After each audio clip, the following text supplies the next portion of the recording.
दोस्तों आपको पता है उत्तर प्रदेश में विधानसभा सत्र चल रहा है। अभी आपको ये भी पता होगा कि भाई नॉन स्टॉप दोनों सत्र, चाहे वो विधानसभा हो या विधान परिषद हो, लगातार चल रहे हैं, 24 घंटे तक चलेंगे।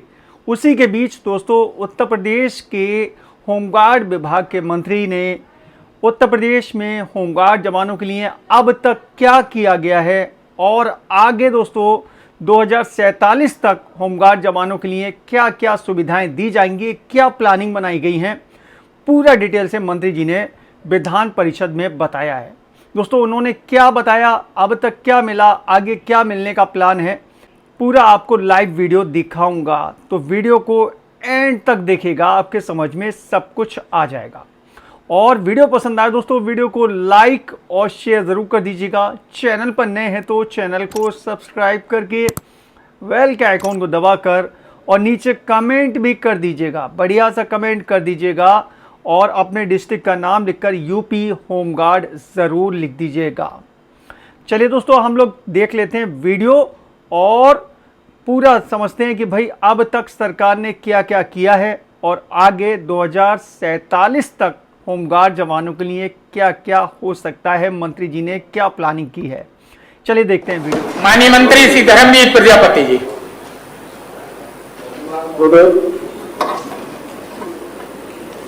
विकसित भारत 2047 विकसित भारत विकसित उत्तर प्रदेश 2047 के विषय पर विभाग के विषय को रखने का मौका दिया। लेकिन आश्चर्य इस बात का है कि आदरणीय प्रधानमंत्री जी का मैं हृदय से आभार व्यक्त करूंगा और आदरणीय मुख्यमंत्री जी का, क्योंकि 2047 तक तमाम हम लोग पदों पर नहीं रहेंगे, लेकिन फिर भी आदरणीय प्रधानमंत्री जी, आदरणीय मुख्यमंत्री जी ने उत्तर प्रदेश को और देश को 2047 तक का जो सपना देखा है कि कैसे हमारा भारत और कैसे हमारा उत्तर प्रदेश विकास की मुख्य धारा में जाए, ऐसी चर्चा में विपक्ष यहाँ भाग लेने के लिए तो छोड़िए, सुनने के लिए भी एक भी सदस्य नहीं है। ये दुर्भाग्य मैं कह सकता हूं उनका। मानिए जी, मैं चर्चा करूंगा कि 2017 में जब हमारी सरकार बनी, उससे पहले होमगार्ड के हमारे जवान को मात्र 375 रुपए मिलते थे। जैसे ही हमारे उत्तर प्रदेश में सरकार बनी और 27/8/2018 को माननीय मुख्यमंत्री जी ने 375 से उनका दैनिक भत्ता बढ़ाकर के 500 रुपए किया और तत्काल ही 2019 में उन्हें पुलिस कर्मियों के मूल वेतन के बराबर 600 रुपए, 100 रुपए की और उसमें वृद्धि की और 600 रुपए उसके साथ साथ महंगाई भत्ते से जोड़ दिया। आज हमारे होमगार्ड के जवान को 9 से 30 रुपए प्रतिदिन मिलते हैं। पहले अगर हम बात करें तो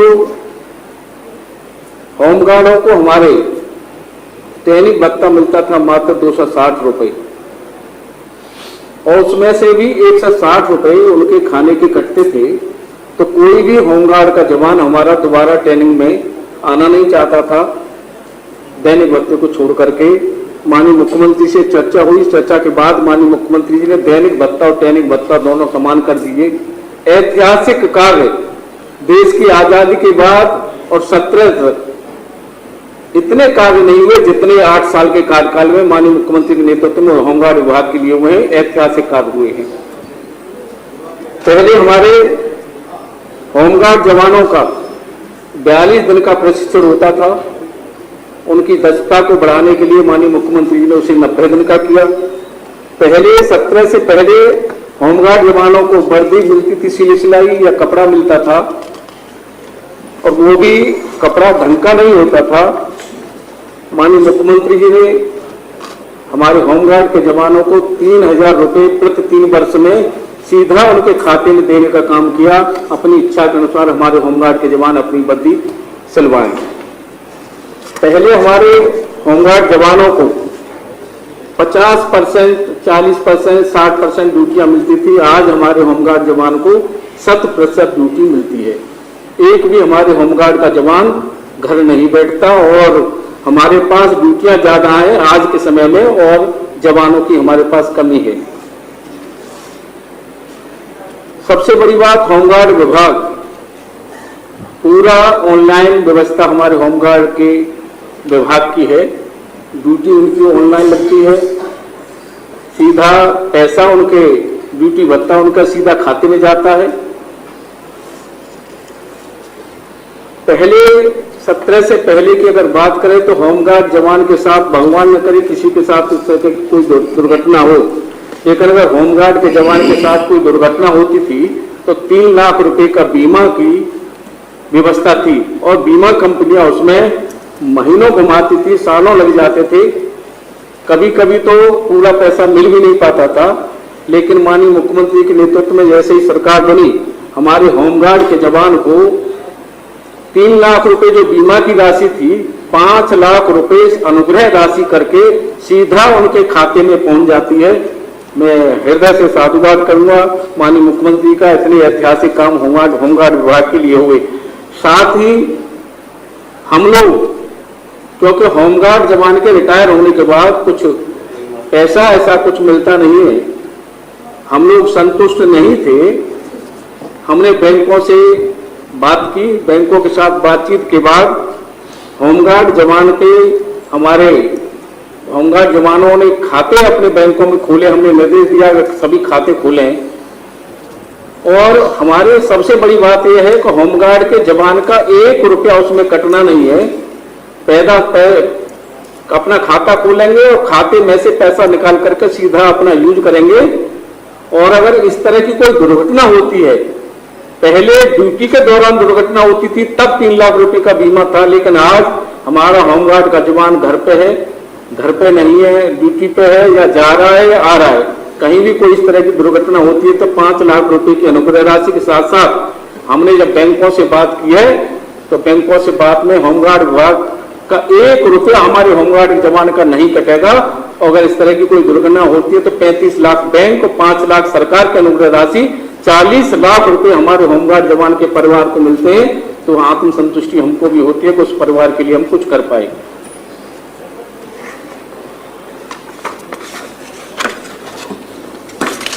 पहले अगर हम 17 से पहले की अगर हम बात चर्चा करें तो होमगार्ड के जवान को अंतर जनपदीय अगर ड्यूटी कोई लगती थी तो मात्र 30 रुपए मिलता था। मैं आपके माध्यम से सदन को अवगत कराना चाहूंगा कि 30 रुपए में भरपेट भोजन भी नहीं एक समय का हो पाएगा। माननीय मुख्यमंत्री जी ने उसको 4 गुना बढ़ा करके 120 रुपए कर दिया।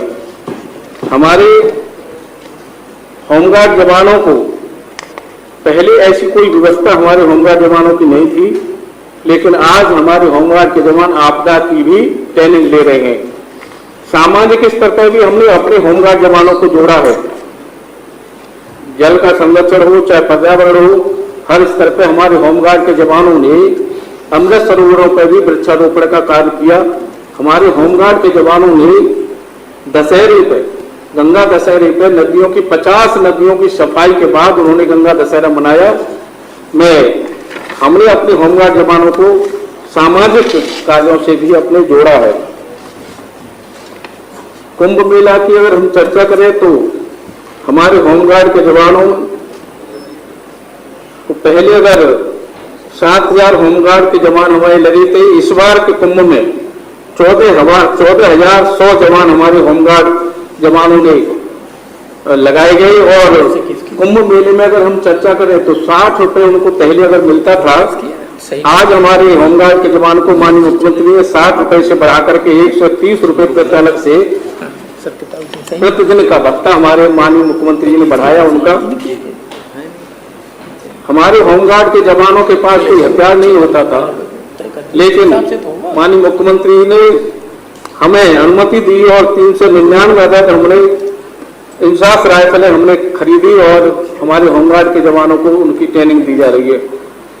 आगे हमारा अगर इंफ्रास्ट्रक्चर की बात करें हम तो 2017 से अब तक हमारे 12 जिला मंडल कार्यालयों में 6 मंडलीय प्रशिक्षण केंद्रों का निर्माण पूरा हो चुका है। और आगे हमारा होमगार्ड मुख्यालय पे हमारे टाइप 1 के 24, एवं टैग बी के 24 अर्थात कुल 48 आवासीय फ्लैटों का शिलान्यास भी हो गया, काम उस पर चल रहा है। आगे हमारा लक्ष्य रहेगा कि हमारे और भी जो भवन है वो पूरे आगे हमारे बनाने का लक्ष्य है। मैं इसी में कुछ सुझाव हमारे, क्योंकि 2047 तक के विषय पर यहाँ सदन में चर्चा हो रही है, तो हमने जो सोचा है कि 2047 तक हमारा होमगार्ड विभाग कैसा हो, इसमें हमने कुछ सुझाव बिंदु रखे हैं। हम चाहते हैं कि हमारे होमगार्ड विभाग में हमारी मातृशक्ति की भागीदारी बढ़े, ये भी हमारा लक्ष्य हमने रखा है। आगे विकसित भारत में प्रदेश की यातायात व्यवस्था सुगम एवं सुदृढ़ बनाने के लिए होमगार्ड जवानों का यातायात प्रतिष्ठानों, संस्थानों, सरकारी कार्यालयों, विभिन्न निगमों, प्राधिकरणों एवं मेट्रो आदि में अधिक से अधिक नियोजन किए जाने का भी हमने लक्ष्य अपने बनाया है। पुलिस विभाग के सहयोग के साथ साथ सामाजिक कार्यों में भी होमगार्ड विभाग की सहभागिता उत्तर वृद्धि का लक्ष्य भी हमने इसमें रखा है। पुलिस के साथ साथ स्थानीय सूचना संकलन, पेट्रोलिंग, डायल 112, साइबर क्राइम, महिला सुरक्षा 1090 आदि में प्रशिक्षित होमगार्ड जवानों की भूमिका बढ़ाने का भी हमारा लक्ष्य है। होमगार्ड विभाग के प्रभावी पर्यवेक्षण एवं आधुनिकीकरण के अंतर्गत सभी कार्यालयों को नवीनतम कंप्यूटर एवं संचार उपकरणों से सुसज्जित कर किए जाने का हमारा आगे के लिए लक्ष्य है। होमगार्ड मुख्यालय के नवीन प्रशासकीय भवन, केंद्रीय प्रशिक्षण संस्थान, कार्यालय, प्रेक्षागृह, भोजनालय, हॉस्टल आदि का भी निर्माण कराए जाने का हमारा लक्ष्य है। वाराणसी, प्रयागराज, अयोध्या, गोरखपुर, मथुरा, आगरा, मेरठ में होमगार्ड विभाग के अतिथि गृह का निर्माण चरणबद्ध रूप से कराए जाने का भी हमने आगे की योजना में लक्ष्य रखा है। वर्तमान में 12 मंडलों में मंडलीय प्रशिक्षण केंद्र स्थापित है। शेष 6 मंडलों में देवीपाटन, मिर्जापुर, चित्रकूट धाम, बस्ती, अलीगढ़ एवं सहारनपुर में होमगार्ड के प्रशिक्षण केंद्र स्थापित कराए जाने का भी हमारा एक सुझाव है। आगे के 2047 तक के हमारे जो लक्ष्य है, हमारे होमगार्ड जवानों को थाना, कार्यस्थल एवं आधारभूत आवश्यकताओं के दृष्टिगत एक समुचित सुविधाओं से युक्त कक्ष की व्यवस्था कराए जाने का भी हमने लक्ष्य रखा है। सभी होमगार्ड जवानों को तकनीकी रूप से दक्ष बनाने के लिए AI आधारित समझ संचार के नवीन उपकरणों से प्रशिक्षित करके उन्हें जन उपयोगी बनाए जाने का भी हमारा लक्ष्य है। होमगार्ड जवानों को प्रशिक्षण से इतना दक्ष बनाया जाएगा वह आवश्यकता पड़ने पर पुलिस की अनुपस्थिति में भी स्वतंत्र रूप से स्थायी चुनौतियों का सामना करने में सक्षम हो, ये भी हमारा एक लक्ष्य है। होमगार्ड जवानों को सशक्त एवं सक्षम बनाने के लिए इंसास राइफल, साइबर सुरक्षा, महिला सुरक्षा, भारतीय न्याय संहिता, मानवाधिकार, प्राथमिक शिक्षा, गोताखोरी एवं तैराकी, अपराधों पर रोकथाम आदि उत्कृष्ट एवं गुणात्मक प्रशिक्षण दिलाए जाने का भी हमारा लक्ष्य है। राज्य आपदा प्रबंधन प्राधिकरण होमगार्ड जवानों को आपदा मित्र प्रशिक्षण प्रदान किया जा रहा है। 2047 तक हमारे समस्त होमगार्ड आपदा मित्र प्रशिक्षित होंगे, ऐसा हमारा एक लक्ष्य है। विजन 2047 में डिजिटलाइजेशन के प्रति प्रतिबद्धता स्वरूप अधिकारियों और कर्मचारियों का यथावश्यक आधुनिक उपकरणों एवं सुविधाओं से सुसज्जित किए जाने का भी हमारा लक्ष्य। सभी होमगार्ड जवानों को ड्यूटियों को प्रभावी बनाने के दृष्टिगत आवश्यकता अनुसार इंसास राइफलों का चरणबद्ध तरीके से आगे और भी हमारी लक्ष्य है कि हर होमगार्ड जवान को इंसास राइफल हो। ये भी हमारी आगे की एक हमारा सुझाव है कि सभी हमारे होमगार्ड जवानों को एक इंसास राइफल की व्यवस्था हो। जन सामान्य को सुरक्षा प्रदान करने हेतु अंतर्राष्ट्रीय सीमांचल जिलों में होमगार्ड विंग, बॉर्डर विंग की स्थापना कराने का भी हमारा एक लक्ष्य है। मैं आपके माध्यम से एक और जानकारी में होमगार्ड विभाग के बारे में देना चाहूंगा कि होमगार्ड हमारे विभाग का होमगार्ड ऐप हमारा बना हुआ है, जिसमें हमारे होमगार्ड का जवान और सभी अगर होमगार्ड के विषय में पूरी जानकारी लेना चाहेंगे तो एक क्लिक में पूरी उसकी जानकारी मिल जाएगी, कब से कब तक ड्यूटी और कहाँ कैसे